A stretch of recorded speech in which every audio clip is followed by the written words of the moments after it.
that notion of I'm evolving, I'm learning, I'm improving, and I'm contributing to evolution by those around me is something that I think it produces a successful life, and it can produce it in many different ways. Look, I have a view that anybody can make mistakes.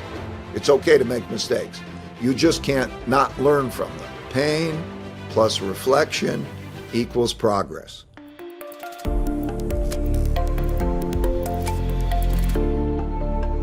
Welcome back, or welcome to the Finding Mastery podcast. I'm your host, Dr. Michael Gervais, by trade and training a high-performance psychologist. Many times, the most meaningful work we can do in our lives grows out of our childhood interests. So picture, if you will, a young boy from a modest middle-class neighborhood who is deeply fascinated by the stock market.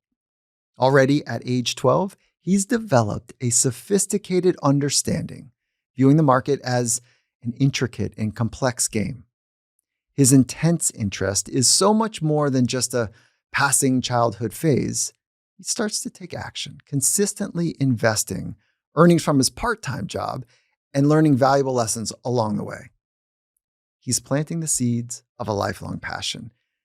This is the real-life story of Ray Dalio, the visionary behind Bridgewater Associates, the world's largest hedge fund, which manages $124 billion in assets.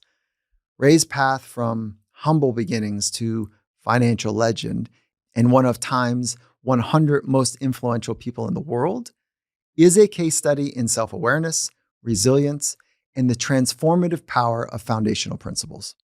So Ray's approach to challenges, both in the stock market and in life, offers a unique perspective on navigating complexities with grace and determination.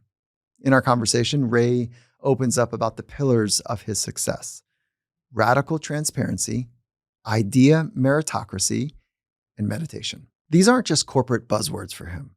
They're essential life tools for navigating decisions and relationships. So whether you're charting your course in business or sport or family or art or any other area, Ray's insights offer keys to unlock your potential and to create a life that resonates with your deepest aspirations.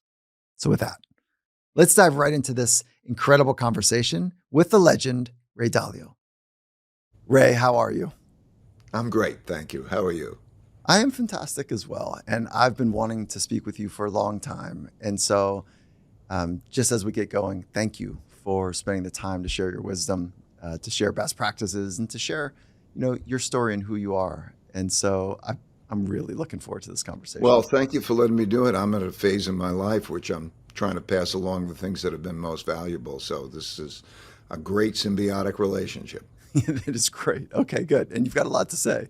There's so many directions that we could take this conversation. I mean, your body of work is so extensive, and the success that you've had and the depth of the psychological topics that have led you is so real. And so if we just started with first learning more about Ray, the person, and if you could just point to one or two stories that help shape you, that would give us a feel and some context of who you are. I'll be happy to give you a couple of stories. The ones I would give you about are mostly about failures and learning. I think the most important thing is I grew up as a lower middle class kid whose father was a jazz musician. My mom was a stay-at-home, and I worked at an early age. I would paper route and I caddied and so on. I got hooked on markets early. When I caddied, I played around in the stock market when I was 12 or so. And it was a game. It was like a game. It plays as a game. And I didn't like school. I wasn't a good student. I drove my parents crazy. I got into C.W. Post College on probation, and I loved college. I did great, the top of my class, went to Harvard Business School, continued to play the markets. Very independent thinker. and came out, and I think I had a lot of audaciousness. So let's go back to when you were 12. This is when you first started investing. What was that beginnings like for you? Was there a spark that you knew this was my thing? Or was it another way to express risk? Can you open up that moment for us? The people I would caddy for and I would talk about the markets. So they were the ones, like, okay. As a 12-year-old would do, right? Talk about markets. That makes perfect sense for me. Well, Tongue-in-cheek. honestly, a 12-year-old has got the capacity to learn almost anything. And of course, they're not an expert yet, but they have a passion, can have a passion for it. And so and it was like a game. I remember the first stock I bought was the only stock I ever heard of that was selling for less than $5 a share. And I figured, well, I can buy more shares, so if it went up, I'd make more money. That was dumb. And so I bought it, and it tripled in price because it was about to go bankrupt, but another company acquired it. It tripled in price. And I said, I like this game. This game is good. And so I decided to play the game. And then I started to get into it. Like, I think it was Fortune magazine had the Fortune 500, and they had a little card in there, and it says, which annual reports of the Fortune 500 would you have?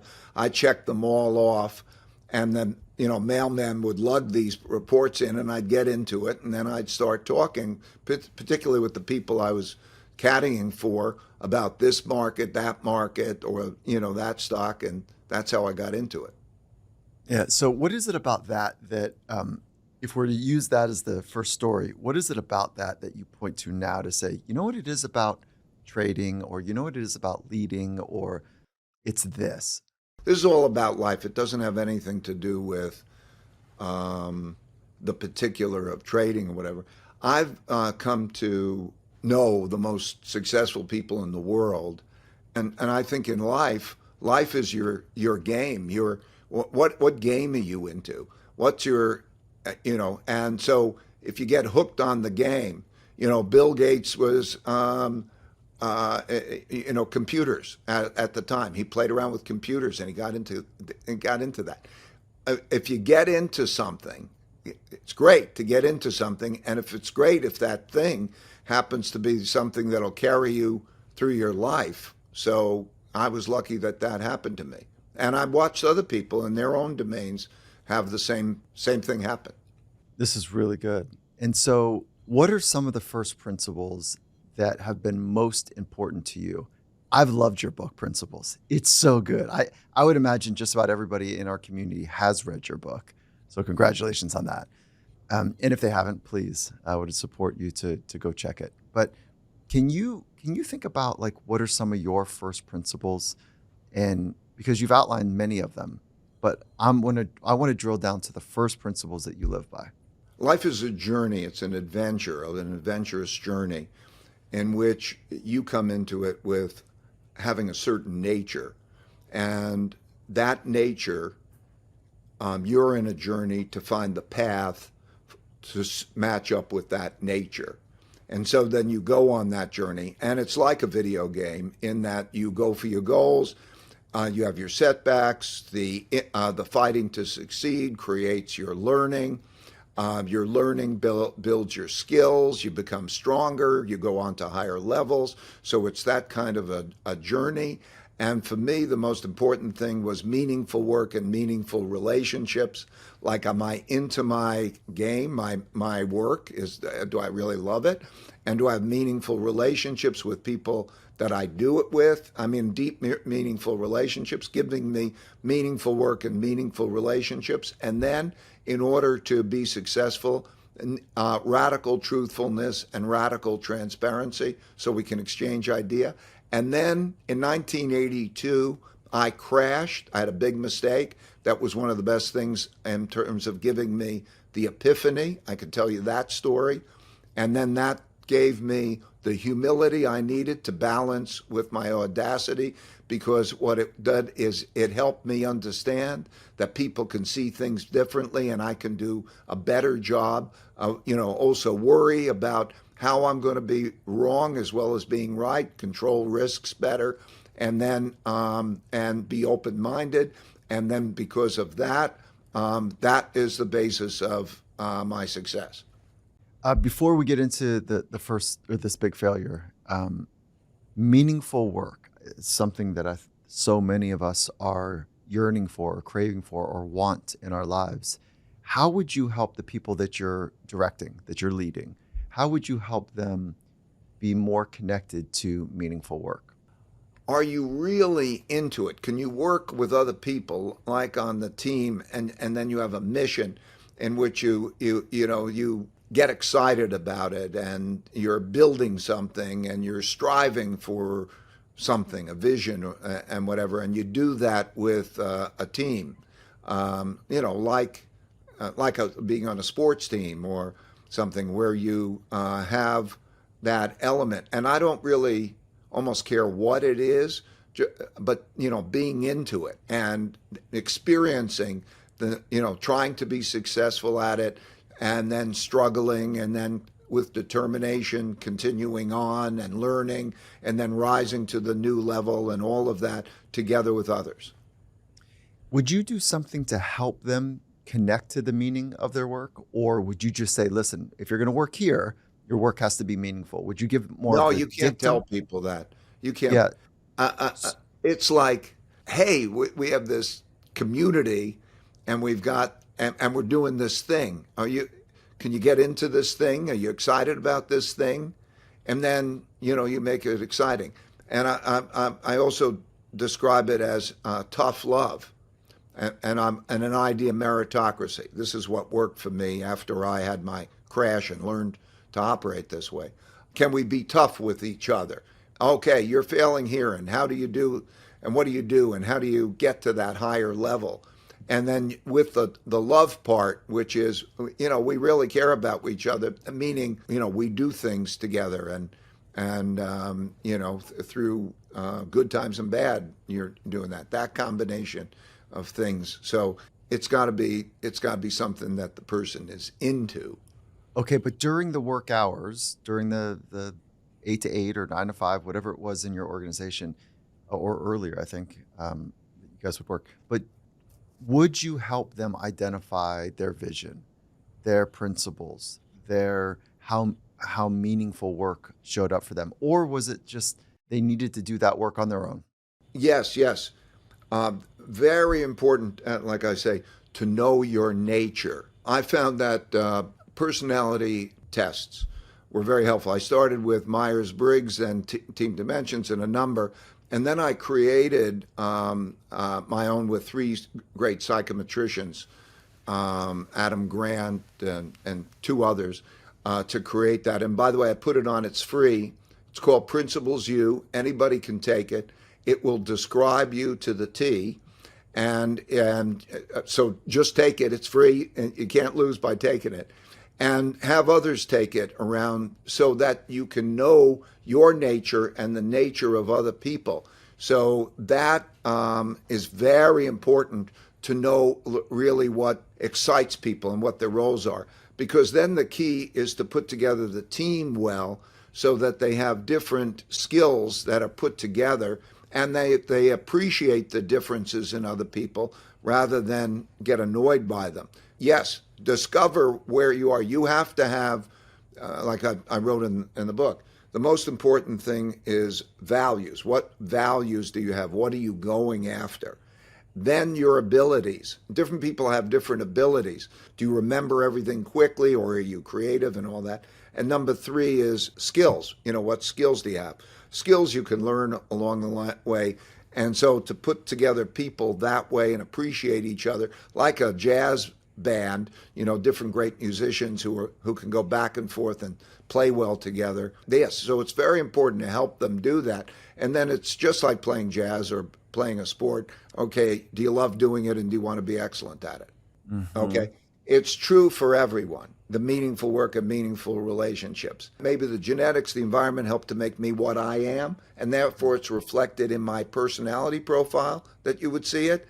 But if you take anybody's personality profile, the person who's almost the exact opposite, they're just as important because I need them and they need me. And the big thing to understand is we all have a personality profile, and we all then have to work together, in a sense, on the mission. So the common mission is not a function of my particular personality profile or my particular back, because we all come with them. We just have to then strive for those. Like I say, people ask me, what would I tell a young person?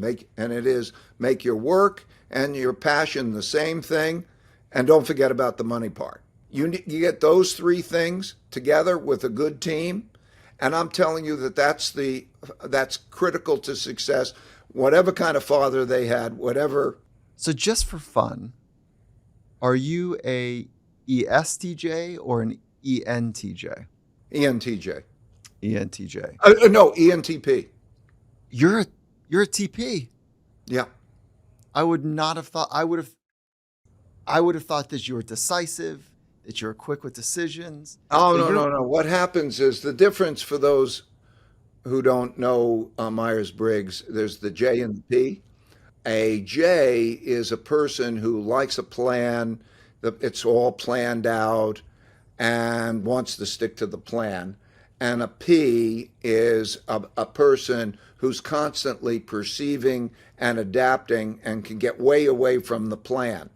Okay, I'm much more the P, much more like I'm perceiving, I'm changing, I'm evolving. To keep me on track is a challenge, for others, and so on. The J is the one who's planful. They stick to the plan. They're uncomfortable to leave the plan, that kind of person. Yeah, so you're definitely an extroverted thinker.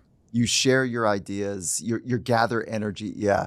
And so that's the E and the T, and the N standing for intuitive. N means really sort of going above it. Yeah. N means, what perspective? Because an S is sensing. These are lousy terms, but what they mean is they pay attention kind of to the detail and how things are working. And then there's the N who sort of goes above it and says, what is life about? Where am I going? How should it be? And the S is very, much more detail, and they see the detail. Yeah. Yeah. So when I think of it, I'm an N. You're an N. So that's what gives you this ability to kind of rise and see and feel, not from a feeling, emotional standpoint, but the sense, not from a sensing standpoint that we were just talking about. You're able to rise and be able to get the big picture. Right, seeing above it. The other thing is meditation has helped me to do that, which is another subject we'll get into. But while we're talking about Myers-Briggs terms, so I'm an E, N, T. For those who don't know Myers-Briggs, there's thinking and feeling. In other words, we have a conscious logical mind, and we have an unconscious subliminal mind that has our emotions, and they both control our actions. Okay, the subliminal controls them more than the conscious logical. But I'm when faced with that choice, which do you go with? And I go with the thinking. In other words, I align it. It has to make sense to me. Some people will go with the feeling, and then P, perceiving. And you're going to love, because you know about Myers-Briggs, you're going to love my Principles U test. Yeah, no, I'm very familiar with it. It's awesome. The whole thing, the way you constructed the whole thing is great. It was very interesting. Only 8% of the population is ENTP, but a high percentage of the population of entrepreneurs is ENTP, which was interesting to me. In order to try to find what are the qualities to run a company, I gave these tests to super successful people. I gave it to Elon Musk, Bill Gates, Reed Hastings, who made Netflix, Jack Dorsey that made Twitter, Mohammed Yunus won the Nobel Peace Prize for microfinance, interesting things. And I could see the qualities that ended up being most important in their successes. Awesome. It's a great resource. And if folks haven't checked it out, I want to encourage them to do that for sure. Now, on meaningful relationships, I've heard you talk about work family and like that concept. And I don't see it that way. So I wanted to better understand. I do not want to fire family members. Family is unconditional. Where the work relationship, there's an invisible handshake agreeing that you can stay as long as you perform, and I can stay as long as I get my stuff done, and I do it at a high level. So can you talk about the way you think about family and work environments? Well, I think that there's family and there's team. They both can have very meaningful relationships. The team has got to win. The team has got to succeed. If the Navy SEALs or a sports team or anything else, they've got to succeed. And the people have to know that they go through an evolutionary process. And that if you have weaknesses, that's okay. That's just part of the discovery process of whatever the reality is. And the question is, what do you do with the reality? And you might move on to a new spot and a new spot until you find the really right click for all the things you've got. So don't take a narrow view of your weaknesses. Try to find out, is it true objectively that I have that weakness or that somebody else has that weakness? In other words, if you're dealing with somebody and you think you have to fire them, the way that I do that is I think I have to be radically transparent with them. And I don't know if I'm right. So we have to go through a journey together of finding out what's true. We still have to succeed. And so it is like a team family kind of thing. It lasts longer than a team. So it can become like an extended family. And what I mean by a family, it's like if you have a personal issue, medical issue or something, that there's the caring of that. I went from the 2-bedroom apartment to 1,500 people working there. And I felt a caring for those people, each in their own way. And so if they had a real bad family medical issue, I just couldn't say, go see your insurance coverage and I'm going on to my work. What I did is I had my personal doctor not be their doctor as much as find out, do they have the right doctor and the right thing? And then I hired him to be the doctor to do that for everybody in the company. It's what binds you together that you say, I'm on the mission. That's the meaningful work. And then the meaningful relationship is, are you in it with me? But while maintaining those high standards, yes, you might have to be cut. Mm-hmm. So to be clear, do you see team as family, or do you see them at family and work relationships differently? The word team or family isn't clear enough in describing how you're behaving. On the family, you're going to have that family person, and they can be a jerk. You may not like them. You'll have them for the rest of your lives, and they may not be reciprocal in all of those types of things, but they're family. Okay. And in an office, you can be a jerk. The same things can exist. The real question is, how are you with each other? The consideration is your success and your well-being important to me, and are we in it together, whatever those forms are. But in the team, in the business or the team, you have to cut people and so on. And I believe it's good for people in that process. You and Bill Belichick, the current head coach of the New England Patriots, wild success. Both of you are, you're friends and friendly, and both of you had wild success. Bill had Tom Brady, And did you have a version of Tom Brady that, the partnership between the two of you? It's always difficult to separate what is Bill and what is Tom Brady, or what is one person or what is another. But it's certainly the coach or the CEO. It's the guy who the buck stops with, and he's got to deliver success, and he's got to deliver a successful team. So he came to me and said, it's the same thing as you're doing it. Wow, can we brainstorm? I said, we can brainstorm, but just can we record it so other people can benefit? So that's online. But you'll see in all of that, he discusses Tom Brady. And when he discusses Tom Brady, he made very clear that it was very important that the team be successful. And Tom Brady knew how important it was that the team be successful. Whoever the CEO is, whoever the leader is, they have to have a team. So nobody, the CEO won't make it, the star won't make it. It's got to be the team. And knowing that you've built some great teams, and maybe you could point to some of the best practices. And I know you're going to say, listen, they've got to have meaningful work. We've got to have meaningful relationships. But what are the ways that you've gone about doing that? Would you point to radical trust and radical transparency? Yes, right. Radical truth and radical transparency is critical. Like, how do we get at what's true? Let me just take that for a minute.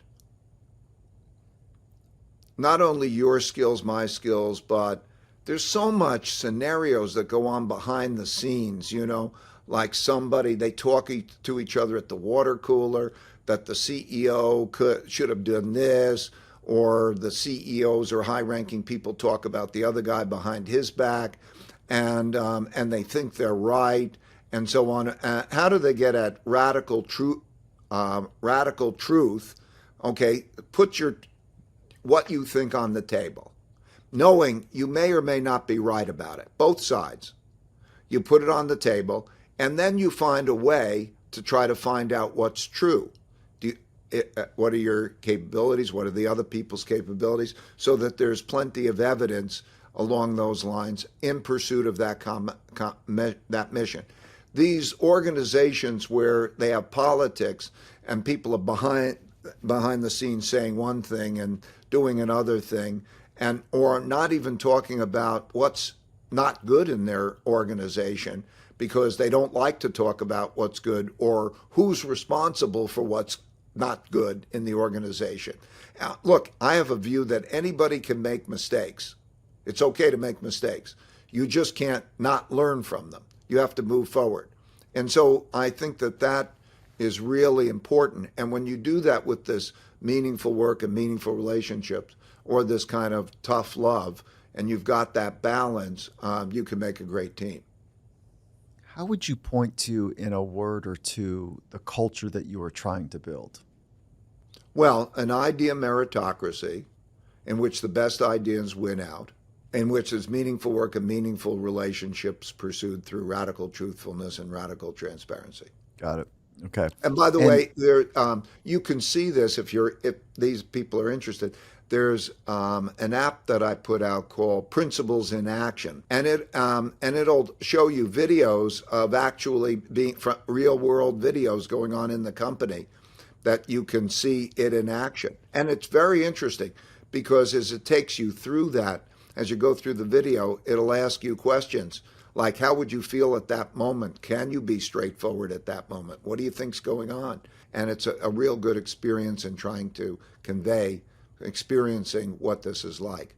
So that is Principles in Action. As we're talking about principles in action, and we're talking about the culture that rests on radical truth and radical transparency for people that have meaningful work and meaningful relationships, people are exhausted, right? One of my colleagues has talked about there's a human energy crisis right now that's happening amongst us. And the workforce is fatigued. I don't know if it doesn't sound like you had that at Bridgewater, but multinationals, corporations across the globe are struggling with the energy and the vitality and the sense of zest and fire that people want to have in their life. They're tired. And how do you think about the next generation, and maybe we ring the bell to say the now generation of leaderships? How do they have to work? How are you thinking about modern leadership right now? I learned how to do transcendental meditation. That gave me the power, the equanimity that gave me an energy. And I've given it to everybody in the company. What I did is I say, I'll pay for half, you pay for half, so I know you have skin in the game. And I did that meditation, and it's changed my life. Whatever success I've had in life has probably been more due to transcendental meditation than anything else. I mean, it certainly is big up there because it gave me the equanimity.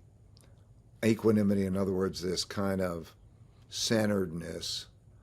So while you're talking about that feeling, I can hear in your voice the grind, the exhaustion and the grind.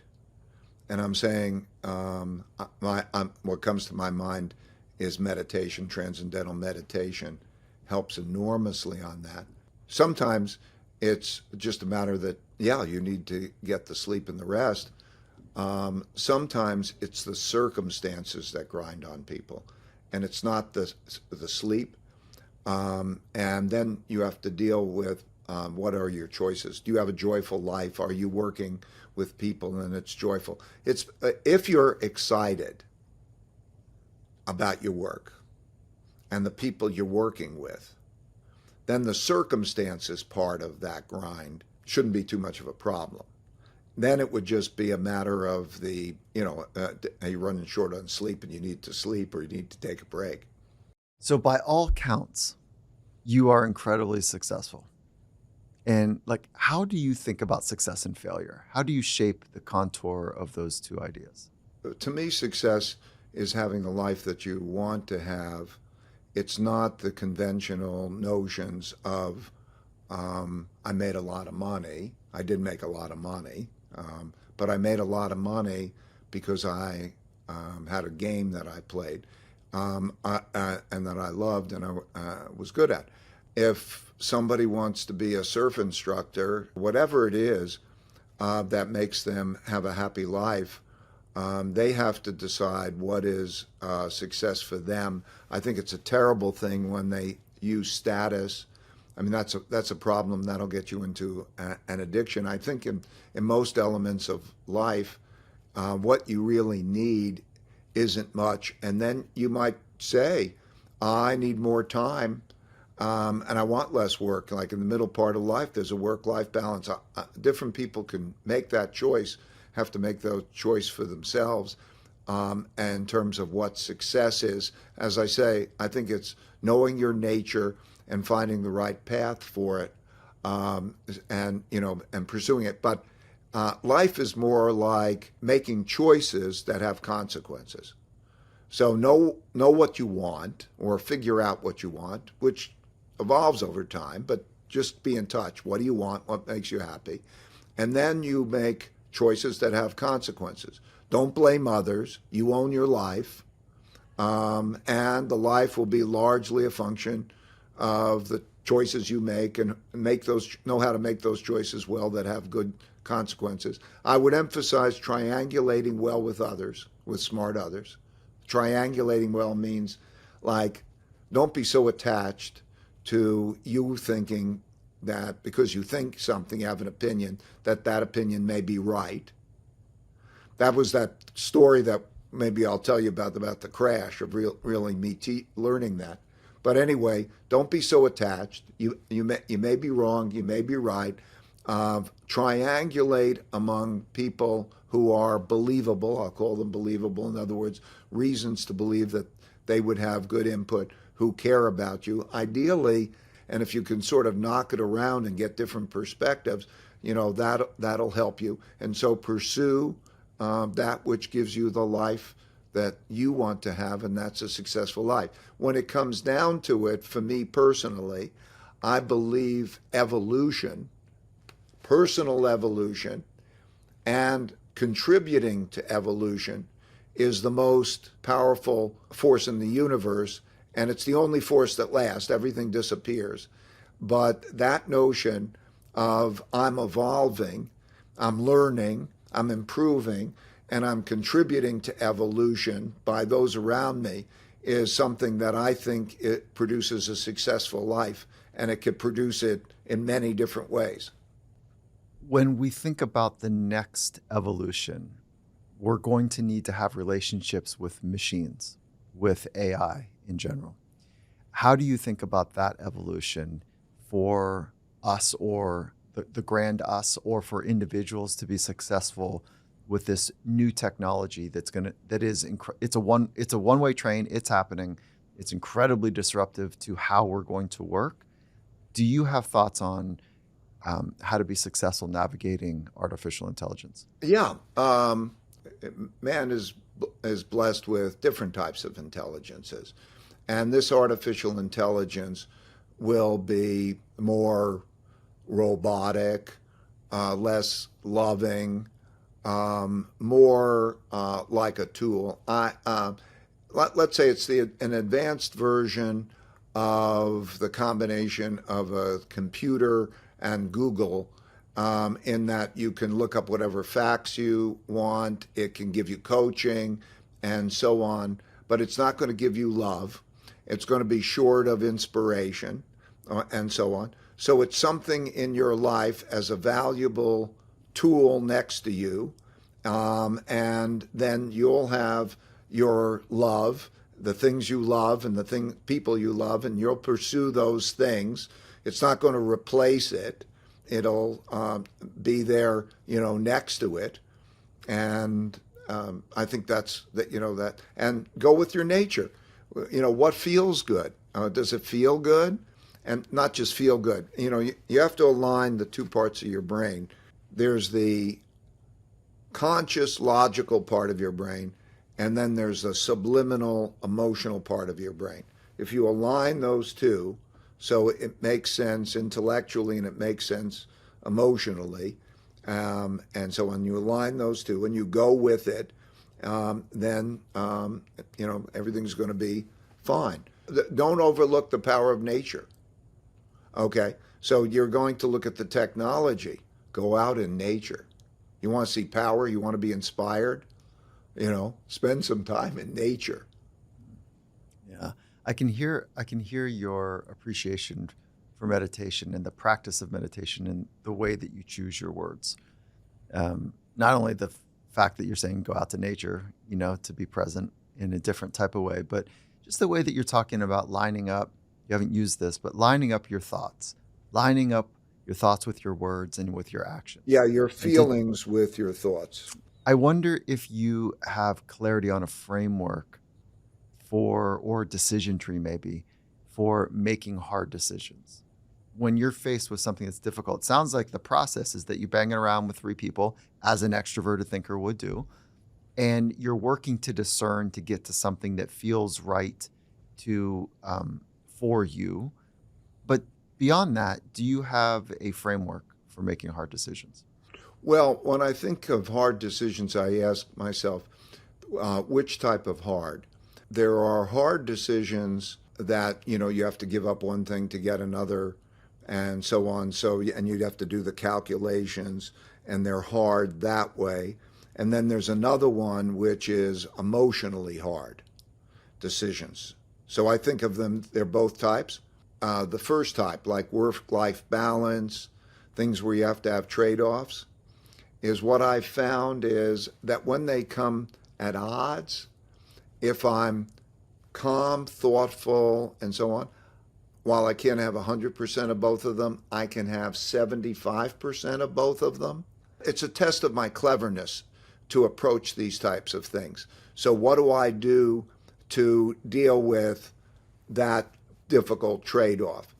Like, for example, not having enough time, because in the work-life balance, I realized that the best path was to not view that as a trade-off between those two things, and take my time as a given, but instead find out how do I get the most out of an hour of time. So that gives me less trade-offs. So these are like puzzles to solve. How do you get that? And then recognize just calmly that life is these choices with consequences. Also realize that when you make a choice and you go down a path, if it doesn't work out, you could still change. So even if you make mistakes are not that costly because you can adapt to those mistakes. So you recognize those things, that would be good. If you're having emotional hard, like it's emotionally a hard thing to do, and I've had emotionally very hard things to do, again, go to that equanimity, go to the calmness, feel yourself, feel your emotion, bring it in, but also look at those emotions, feel them that way, and work with others to help it make less hard emotionally. It sounded like you maybe were wanting to share some of the emotionally hard things that you've been through. Did you? Well, Was I picking up on that? I lost my son. Yeah, I didn't want to be insensitive, so No, I share this with people because different people have their own. I want to share with people because it may help people. yeah. And but thank you. I'd rather have died. I'd rather have lost everything than to lose my son. So the most difficult experience, most painful, difficult experience, and I went through it, and I'm not finished going through it, but I know what it's like, feeling how I felt, how the loved ones who shared, my wife and his brothers and our family, how I felt their pain, I felt our pain, but to go into the pain together, to make sure we experience that, we bring it to the surface, we don't control it, to look at it, how do we feel with each other, and then to evolve with it. So, and there's a process, of course. There's a period of time. It's structured in almost all religions and so on. There's a period of that you have to allow time, and you go through that, and then there's an evolutionary process. And it's like the serenity prayer. God, give me the serenity to accept that which I can't control. Give me the power to control that which I can control, and the wisdom to tell the difference. And so through a combination of the meditation, these experiences, I internally feel that, But the point is that life will give you what life gives you. Some things are uncontrolled, some things are the best, some things are the worst. And if you have that calm equanimity, or even allow yourself to feel the emotions, but also look at yourself and how you're doing, and that, again, meaningful relationships, that's the most important thing, meaningful relationships to me. Anyway, I'm rambling, but that was No, experience. it sounds like the process that you just described, to feel together, to bring it to the surface, is so honest and so real that I go, that's aspirational. That is incredibly aspirational to be able to do. When you were speaking, it sounded like, right when you said, I'm still going through it, it sounded like you had a flood of emotions in that nanosecond. And if you did, how did you manage it? Why did you make the choice that you did to manage it the way you did just now? It never becomes like it was before. In other words, when I'm saying it becomes a different thing over time, like I can visualize him.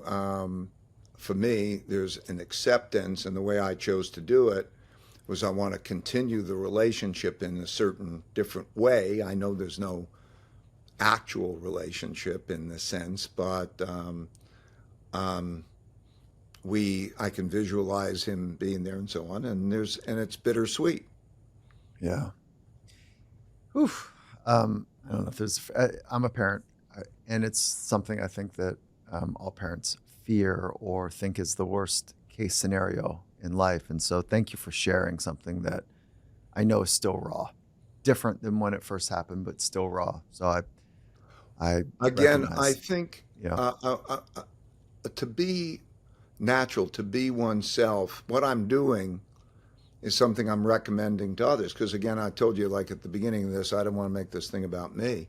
I want to make this about other people doing how they can approach things to have a better life, things I've learned. And along those lines, what I'm saying is there's feelings and there's thoughts, and if they're aligned, and you realize you're dealing with reality, and reality brings you good and bad things, and you have to make your decisions in the best possible way given good and bad things, and you savor the things that are wonderful, and you're inspired by that, and also you're smart, that doing that is a good approach. So while we're talking about the transitions in grief, you've also had radical transitions. You've hinted a few times at like your big failure. And if we could maybe segue between the transitions, like what you learned, what the failure, for folks that aren't familiar, maybe just share what the failure was, and then how you transitioned from that as well. In 1982, I had formed Bridgewater. It was a little company, and so on. And I had analyzed. That was the 1979, 80, 81 was the tightest monetary policy and the highest rate of interest rates ever. And I had calculated that American banks had lent more money to foreign countries than those countries were going to be able to pay back, and that we were going to have a debt crisis. And I got a lot of publicity for that. And then in August 1982, Mexico defaulted on its debts, and a number of the countries followed. And I thought that was going to produce a bad economic set of circumstances. And I couldn't have been more wrong. That was the exact bottom in the stock market. So I lost money for me. I lost money for clients. I was so broke that I had to borrow $4,000 from my dad to pay for family bills. And that was very painful.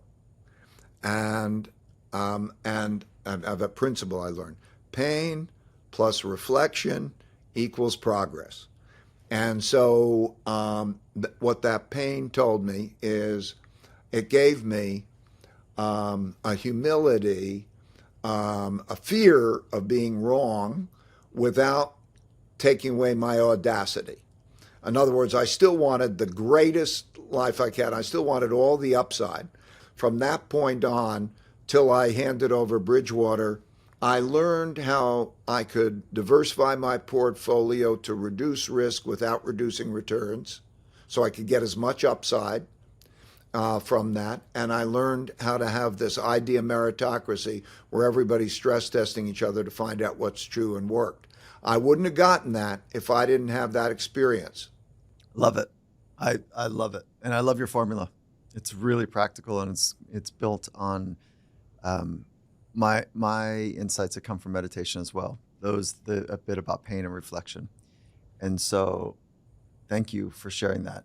And, you and people in your industry, but specifically you, are really good at projecting out and thinking about variables from a macro perspective and how they're going to impact others in the markets and whatever. So if you could bless us with the way you're seeing, let's call it 6 years from now, 2030, do you think out that far from a projections? Yeah, I do, albeit highly imprecisely. Okay.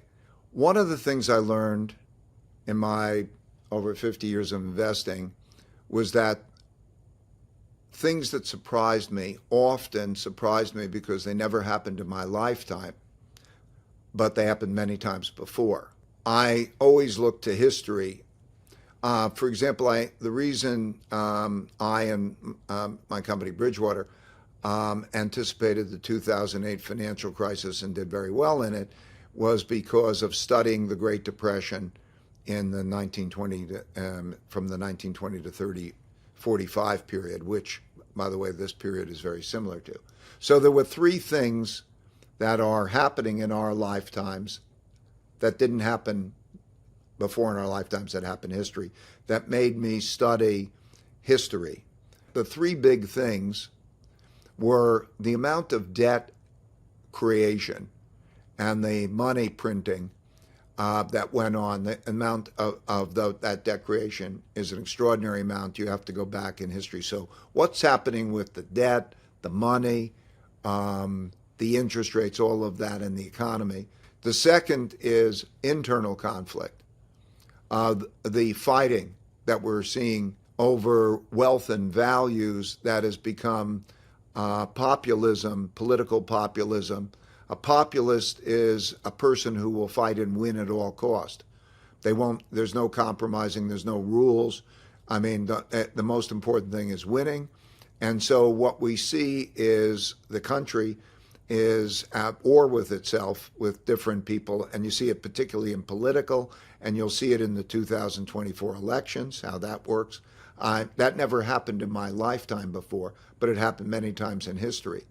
And the third big force is the changing world order in which a dominant power, the United States, which won World War II, had 80% of the world's money, because gold was money, and we had that. We had a monopoly on atomic weapons and all of that, becomes a less dominant power, and there's the rise of other, most importantly China, to have a power, a world order conflict, like how should the world order be and how do you deal with these power differences. So those are the three: the debt money one, the internal conflict one, the external conflict one. That prompted me to study history. And when I studied history on those 500 years, I learned that two more factors were very dominant also. Acts of nature, particularly droughts, floods, and pandemics, killed more people than wars, and toppled more orders than anything else. And so climate is a very big issue for us. It's going to be extremely expensive. One way or another, it's going to be a very big force. Economically, it's estimated between $5 and $10 trillion a year, and that's 5 to 10% of world GDP. It's an enormous thing. Okay, so that's force number 4. And number 5 is always man's inventiveness, particularly of technologies. So now if you look at those 5 forces, and they're interrelated, that is the nature of the picture. And they affect each other. Like the climate cost is going to affect the money part, and the international conflicts are going to affect the money part. So where are you going to get the money to pay for the wars? I mean, that's something that they're arguing about now. Do you support the wars? There are two sides, and there's great polarity. And one side cannot beat the other side. They will not give in to the lives that the other side would want to impose on them, I don't believe. I believe there's only one path to success, and we're probably not going to have it, and that is a strong middle, and bringing together the strong middle of working together in a smart way, and then making major reforms, because a lot of the problems that we're having, we need to reform the system so that people have equal opportunity, that have equal, anyway, we have to reform it. You need a strong system with strong reforms in there. And so we are at risk of having irreconcilable differences become manifest in a bad way. So the way I think about it is we're going to go through a revolutionary changes. I could take any one of them and I can explain how they work together, but I think they're going to be revolutionary changes. It's going to be like going through a time warp. So if you go out 5 years, you're going to see radical changes. Now, how that exactly pays out, I'm not sure, but I do know the most important thing is how we deal with each other. Like, can we deal with these issues well together, or are we going to fight over them? If we could deal with them well together, logically, calmly, smartly, and so on, we can deal with those challenges. If we fight over everything, I really worry about that. Knowing what you know now, let's just round home base here. Knowing what you know now, what guidance would you give to a 30-year-old that is kind of mid-stride, just starting to get their feet underneath them professionally? They've got all the fight in them, and with some anxiety about what you just described. First of all, don't have the anxiety. View it as an adventure in which, like it's a real world video game, you have to make the choices and how do you play the game. First line of my book, Principles, was something like, to begin with, I want to establish the fact that I'm a dumb shit, and whatever success I've had in life has more to do with my knowing how to deal with what I don't know than anything I know.